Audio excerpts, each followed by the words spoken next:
Brenner was a part of a program named MK Ultra, a program designed to study and develop mind control, with operations taking place in Hawkins National Laboratory. And Henry was someone he was interested in testing on, someone his mother had mentioned to him in the past. He wanted to create these powers from scratch, and so he gave Henry the alias of Peter Ballard to become an orderly for the children within the Rainbow Room, a place to play around, testing powers on games, and more. In 1969, a woman by the name Terry Ives took part in MK Ultra under the supervision of Dr. Brenner. She was experimented on, mostly with the intake of mind-altering psychedelic drugs, but throughout her time in these experiments, she was unknowingly pregnant to her husband Andrew, who unfortunately died in the Vietnam War. Terry went into labor with Jane Ives in June 1971, but Dr. Brenner kidnapped Jane so he could experiment on her. He covered it all up with a miscarriage in the 3rd trimester, but Terry saw and heard the baby's life. So when she woke up to her sister Becky telling her that she's sorry for the miscarriage, she didn't believe it. She tries to get up and find him but gets put to sleep. But in 1974, Terry planned to return to her baby. She was going to take Jane back by force with a gun she kept in a safe.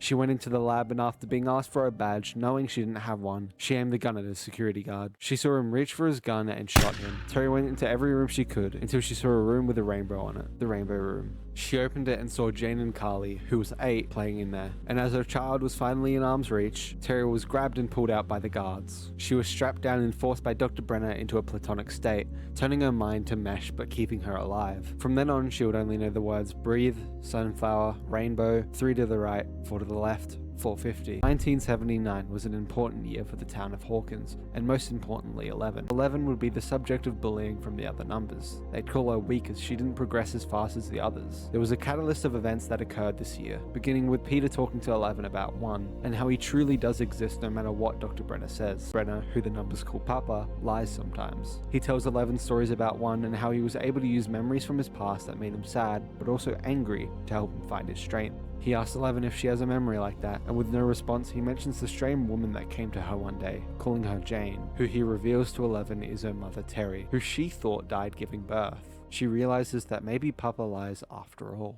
After that, all the numbers play a game, another training activity, to stay in the circle drawn for the 2 numbers competing. The last person standing in the circle after all the numbers gets an extra hour of free time in the Rainbow Room. The first round was 2 against 6, and 2-1, then 2 against 5, 2-1, next 2-1, over and over and over, until it was 2 against 11. After Peter wishes her good luck, which makes Dr. Brenner suspicious, they begin. They seem pretty tight until 2 pushes 11 back, but she holds her ground. Dr. Brenner told everyone earlier not to use emotions and it will make them fail, which contradicts what Peter said to 11 earlier, but luckily she knows that Papa lies. She thinks about Terry, the only time she would ever see her mother in her entire life. This makes her sad and angry. She finds and controls her strength and pushes 2 out of the circle, winning the round. He shows her his true self, Henry's true power, 1's true power, and he takes out all of the guards. He takes her into a supply closet and after showing her his 001 tattoo, tells her to stay put.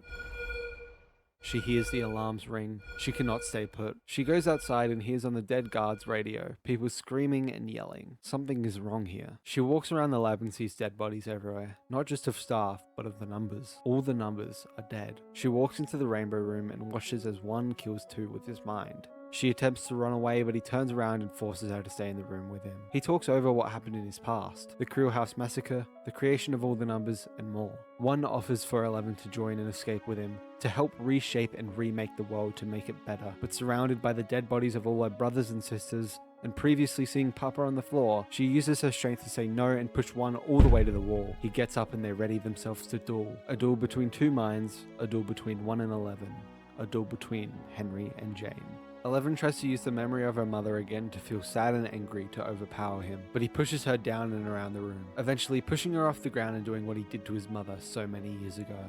11 remembers her birth, hearing her mother's voice, her mother's love, and she uses all the strength left in her to push 1 away and free herself from him. She continues to think about all the murdered children, all those innocent souls like herself, lives taken away, and she uses all the strength in her body, all the power in her mind, everything she has, and pushes 1 not through the wall, but through a gateway between dimensions, a gate into the upside down. The gate shuts and closes itself in. Dr. Brenner walks into the Rainbow Room with the gate now shut. He asks 11 what she's done, but 11 can't focus and faints. By using too much of her power, she's sent into a coma, losing her memories, including her speech skills. Dr. Brenner sees the videotapes and learns what happened to 11 and Henry. Henry falls through the landscape of the upside down, being hit by the lightning that surrounds its plane.